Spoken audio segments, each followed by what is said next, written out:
आदरणीय महिलाएं, हमारी नारी शक्ति जिन्होंने साबित कर दिया है कि सबसे आगे हैं, सभी उपस्थित महानुभाव और प्यारे बच्चों, मैं आप सबको हमारे आज़ादी की 75वीं सालगिरह का मुबारकबाद देता हूँ। आपको बहुत बहुत बधाइयाँ और साथ ही हमारी शुभकामनाएं कि भविष्य में भी आप इसी तरह से पार्टिसिपेट करते रहें। हमें खुशी है कि इतने सारे लोगों ने यहाँ आज इस समारोह में आकर सभा बनाई, लेकिन और ये आपके देश प्रेम का प्रतीक है। लेकिन ये भी साथ नोट कीजिए कि हमारी जो कॉलोनी से कितनी परसेंटेज है जो यहाँ पर आज इतने महत्वपूर्ण दिन इकट्ठे हुए। आज से 75 साल पहले हमारे देश ने आज़ादी हासिल की और आज का जो है अमृत महोत्सव मनाया जा रहा है। हमें आज़ादी मिली, लेकिन बहुत बड़ी कीमत पर। हमारे देश को, हमारे देशवासियों को इससे बहुत कीमत पड़ी। सबसे पहला 1854 में आज़ादी का पड़ा, लेकिन शायद उनको प्रॉपर संगठित नहीं हो सके, उनको प्रॉपर सहयोग नहीं मिला। इस कारण से वो भी गहराई में और उसको लेकिन 1885 1885 में जब अंग्रेज लोग जीत आए, उसके बाद धीरे धीरे जो है ये उनसे 2 मिनट के ऊपर हमारे जो स्वतंत्रता संग्राम करने वाले थे 2 खंड के काम। सबसे पहली पीढ़ी जो मदन मोहन मालवीय और लाला लाजपत राय के थे,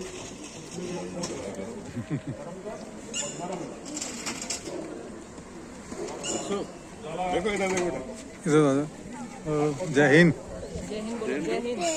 जय हिंद।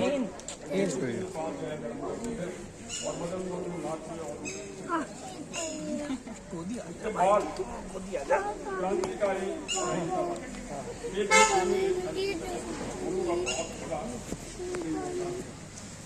हमारे क्रांतिकारी भगत सिंह, राजगुरु, चंद्रशेखर आजाद, राम प्रसाद बिस्मिल, अशफाक उल्लाह खान, सुभाष चंद्र बोस, इनके नाम कोई भूल नहीं कर। और साथ ही जो हिंसावादी थे, जो गांधी जी के नेतृत्व में काम कर रहे थे, जिनमें से जवाहरलाल नेहरू, जय हिंद। वंदे मातरम। वंदे मातरम। वंदे मातरम। वंदे मातरम। ये सभी दोनों के प्रयत्न से हमें आज़ादी मिली। लेकिन इतना हमें फायदा ये हुआ कि अहिंसावादी जिन्होंने आगे बढ़े इसके कारण से हमारा खून खराब कंपेरेटिवली कम, क्योंकि उनको ऐसा बहाना नहीं मिलता। हेलो, नमस्ते, जय हिंद। नमस्ते। आज हम इस प्रकार से बात अमृत महोत्सव मना रहे हैं। अमृत महोत्सव का पूरा अर्थ आप जानते हैं। अमृत में वो चीज जिससे जीवनदान मिलता है, जिससे नया जीवन मिलता है, और महोत्सव है। ये सब भी 2 शब्दों का जो है संधि है, महा प्लस उत्सव। महा मीन्स महान और उत्सव का मतलब है फेस्टिवल या खुशी का मौका। तो इसमें जो है अमृत महोत्सव, जो अमृत हमारे लिए था देश की आज़ादी, और वो आज़ादी जो है जो जिसका 75वां वर्ष हम मना रहे हैं। और महोत्सव का मतलब है हर साल हम उसको मनाते हैं। इसकी रजत जयंती जब थी, हमारी आज़ादी थी सिल्वर जुबली 72 में, तब इससे बड़ा उत्सव था। और 97 में जब गोल्डन जुबली थी, इसका स्वर्ण जयंती थी, उससे बड़ा उत्सव था। और आज जब हम इसके डायमंड जुबली मना रहे हैं, हीरक जयंती मना रहे हैं, ये सबसे बड़ा उत्सव है, जिसको हम महान उत्सव कहते हैं। अभी हमें ये आकलन करना है कि पिछले 75 साल में हमने क्या हासिल किया, क्या प्रगति की, क्या प्रोग्रेस की, और इसका जो है कितना हमें फल मिला। अगर हम शब्दों में बयान करना चाहें कि क्या प्रोग्रेस हुई, तो यह संभव है, बहुत ही कठिन है।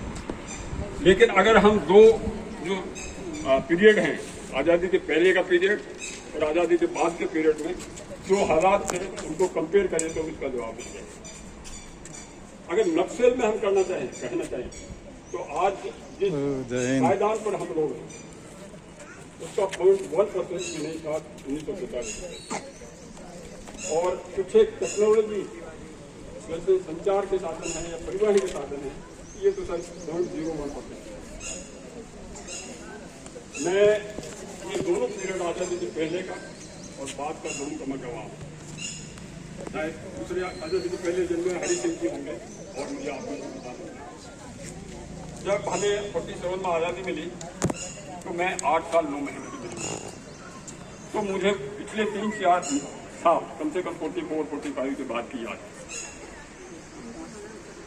ये कह सकते हैं कि आज का जो भारतीय है या खास तौर से 30-40 साल की उम्र वाला नौजवान है वो ये कल्पना भी नहीं कर सकता कि उस समय क्या हालत, और उस समय के जो लोग थे ये वो कल्पना नहीं कर सकते थे कि आज के 75 साल के बाद भारत किस पायदान पर पहुंचे। हम सब मनुष्य के जीवन में आधारभूत आवश्यकता सबसे ज्यादा है रोटी, कपड़ा और मकान।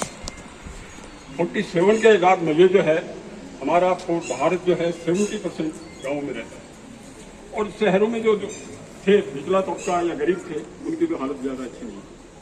लेकिन मैं फर्स्ट हैंड आपको बता देना चाहता हूँ कि उस टाइम गाँव में क्या हालत। जहाँ तक खाद्यान्न का सवाल है, रोटी का सवाल है, वहाँ खाद्यान्न जो है आज से 1/3 पॉपुलेशन थी, लेकिन फिर भी उनके लिए पर्याप्त खाना नहीं होता। इसके 2-3 कारण हैं। एक तो ये है कि ज़्यादातर खेती मानसून के ऊपर निर्भर थी। अच्छा मानसून होता था तो खाद्यान्न होते थे, अच्छा मानसून नहीं होता था तो नहीं होता। राजस्थान में जहाँ तक मुझे याद है 1925 या 26 में महाराज गंगा सिंह जो है गंग कैनाल लाए थे, वो एक हिस्सा था तो इसके पर सिंचाई होना था, बाकी कहीं सिंचाई नहीं थी। और जो कुएं वगैरह जो है वो भी जो है उनका भी कोई किसी तरह का बिजली ही नहीं थी, तो वो सिंचाई और कहाँ से होगी। तो उस टाइम अकाल पड़ते थे और उन अकालों में इतनी मौतें होती कि लाखों आदमी मर जाते। सबसे पहला जो है भयंकर अकाल जो पड़ा, हमारे बुजुर्ग कहते थे, वो था 1956, संवत 1956, जो सन 1899 में 1899 में, और वो इतना भयंकर अकाल था कि इससे बहुत सारे लोग मर गए। और दूसरा कारण ये था कि ट्रांसपोर्टेशन, एक जगह से दूसरी जगह अनाज पहुंचाने का कोई साधन नहीं। उसमें साथ ही ये भी थी कि उस समय की जो सरकार थी उसकी इच्छा शक्ति भी शायद नहीं थी कि हम जो है जहाँ सरप्लस अनाज है वहाँ से दूसरी जगह पहुँचा। तो इन सब के होने के कारण से रादर हमारा ये इलाका शेखावटी एरिया वो थोड़े लकी थे कि यहाँ पर कुछ धना सेठ थे जो काफ़ी लोगों की देखभाल करते थे अकाल के टाइम में, वो फ्री किचन वगैरह होता था और वो सब। लेकिन उस टाइम जो है, अच्छा दूसरा ये है इनकम इतनी कम थी, आप अंदाज नहीं लगा सकेंगे कि मेरी याद से कुछ पहले जो सेठों की हवेलियाँ बनती थी कस्बों में या शहरों में, वहाँ 2 आने रोज के जो औरतों को मिलते थे, सुबह से शाम तक उसको चूना पीसती थी और वो हवेलियाँ बनती। वो मेरे पहले की बात है। और उस टाइम शायद 1 रुपये का 8 किलो अनाज आता था, तो मुश्किल से 1 किलो अनाज भी महंगी करते। मेरी याद में एक मजदूर को जो सुबह 4 बजे से लेकर रात को 8 बजे तक काम करता था, उसको 8 आने मिलते थे और उसमें 1 रुपये का 4 किलो अनाज आता था खाने लायक, बाजरा गेहूँ वगैरह। तो वो मुश्किल से जो अपने परिवार के लिए ये कहें कि 2 किलो अनाज, तो बाकी चीज़ों में खाने का अलग है। तो ये तो थी उस टाइम के रोटी क्या हालत।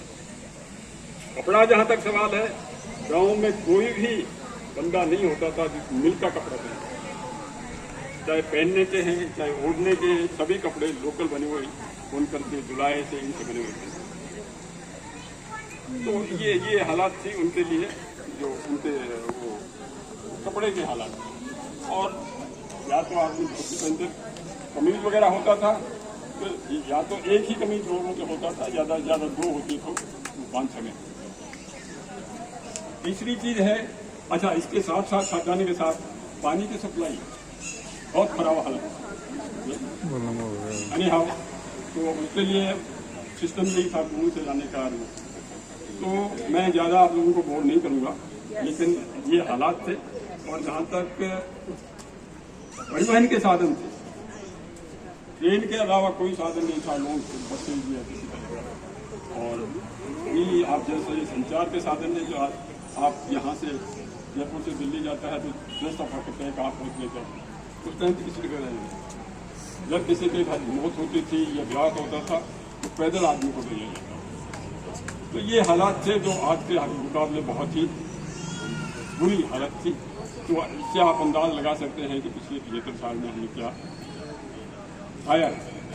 खोया भी बहुत कुछ है, और खोया जहाँ तक सवाल है, आपसे प्यार खो दिया, आपसी रिश्तेदारी खो दी, नैतिकता खो दी है, बहुत सारी ऐसी चीजें हैं। और ये कोई किसी का दोष नहीं है। जो एजुकेशन बढ़ती है, जो प्रॉस्पेरिटी बढ़ती है, तो ये सब चीजें तो गायब होती हैं। तो मैं आप लोगों की शुभकामनाएं, मैं सभी से ये ईश्वर से प्रार्थना करता हूँ कि आप सब लोग आगे इसी तरह से जय हिंद।